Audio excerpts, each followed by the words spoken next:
I'm in the workshop today with the Baltika. The project is now complete. She is fully reconditioned, and as I said I would do some time ago, I would like to kind of wrap up the whole process, give you an idea of the many things I encountered with this model, a one-of-a-kind model, an unusual and you might say rare model. Fascinating and satisfying project. Thankfully, I was able to meet along the way many people who were more than willing to provide whatever information they might have had about this vessel. She, of course, was a Soviet ship. She was built, however, in the Netherlands. I was able to get my hands on some wonderful photographs of her under construction. Because most of the fittings were missing or destroyed on this model, it required a lot of research, but it also gave me the opportunity throughout the restoration to really add some artistic touches, to make some decisions that I would not have to make when I'm working on a model, say from Art Model Studios, when they were all cookie cutter models, and my job is usually just to replace missing parts and bring them back to their original state. Here, there were choices, and I hope I made the right one. So sit back and I'll tell you a little bit about what I encountered in the reconditioning and the restoration of the Baltika.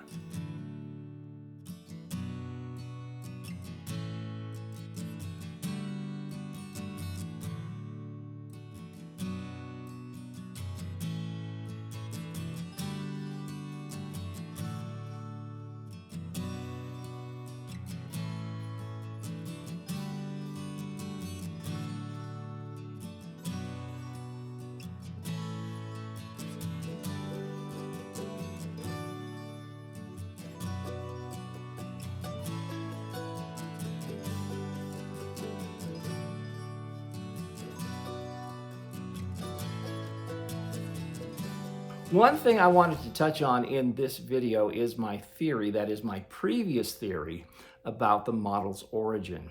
If you've watched my earlier videos on the restoration, and if you haven't, I hope you'll go back and take a look, you might remember that I had pointed out that some of her fittings were finely made of metal and highly detailed, while others were roughly shaped from wood and rather crude. And I thought at the time that her original scale parts might have been removed or cannibalized for use on another model, and then replaced later by someone who did not have the skills of the original builder. I now think there might be another explanation, probably having to do with the fact that it was the beginning of World War II, and the skills of the machinists needed to craft her fittings were needed elsewhere. But sadly, due to the number of years that have passed, unless some written record of her construction materializes, it's likely we'll never know the full story.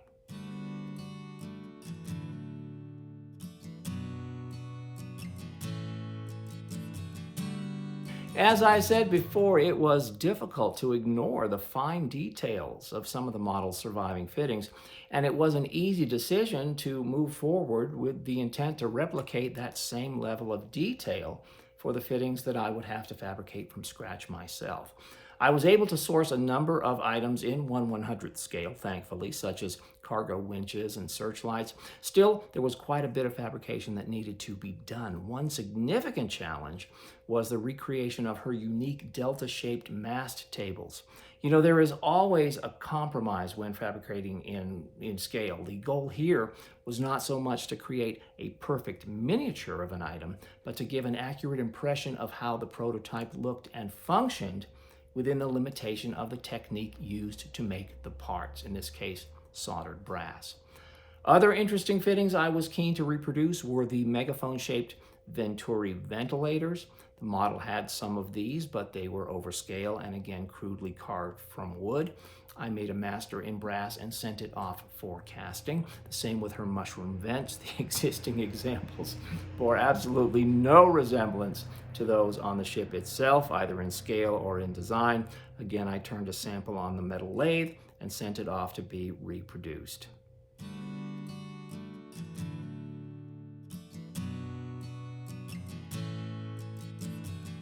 One of the biggest sticking points in the reconditioning of the Baltika was her boats. her lifeboats. She arrived with only one surviving boat, but it was a beautifully handcrafted open wooden boat with stained and varnished gunnels, seats, floor grating.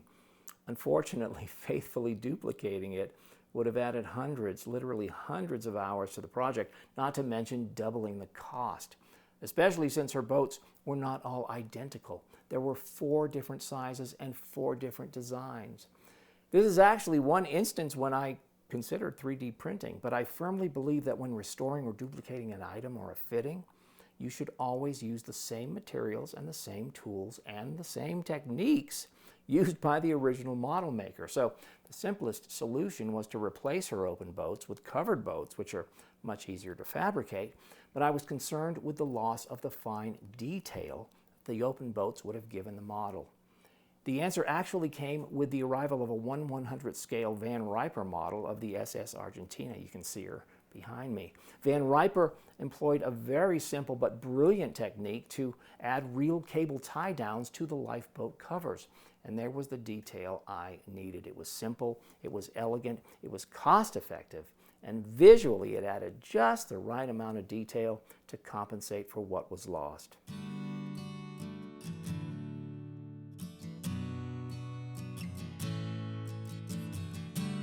I did make one significant choice that was a clear departure from the prototype, and that was to fit the model with hand-rubbed cherry wood masts. Now, why would I do that when clearly all photos, all of them, show the vessel with her masts painted white? Well, first, when the model arrived, her cargo hatch covers were varnished wood. Now, this was not true to the prototype and was something I wanted to correct. But second, ship herself, as originally built, had a varnished teak bridge front. I was really hoping to find evidence of this under the paint, but it wasn't there. It was a little disappointing because the varnished wood gave the ship's superstructure a warmth that it did not have when painted all white. Visually, I thought the model should somehow portray that characteristic. And since I decided neither the bridge nor the hatches were to be wood, I chose to make the masts that one warm element that balanced the overall coldness, the cold appearance of the ship. And speaking of paint, the model's enamel for the most part was amazingly stable. Yes, you can see nicks, you can see chips, some wear and some toning, but I decided that a good cleaning and an application of Finish Restorer was all that was called for. I also have to say that I was thrilled to find a handful of photos of the Baltika from later in her career that showed her with pale blue-gray paint on her upper deck ventilators. Now, it's likely her vents were not blue when she was a hospital ship, but since one of my goals was to make the model unique and visually interesting, it was a detail I couldn't help but include.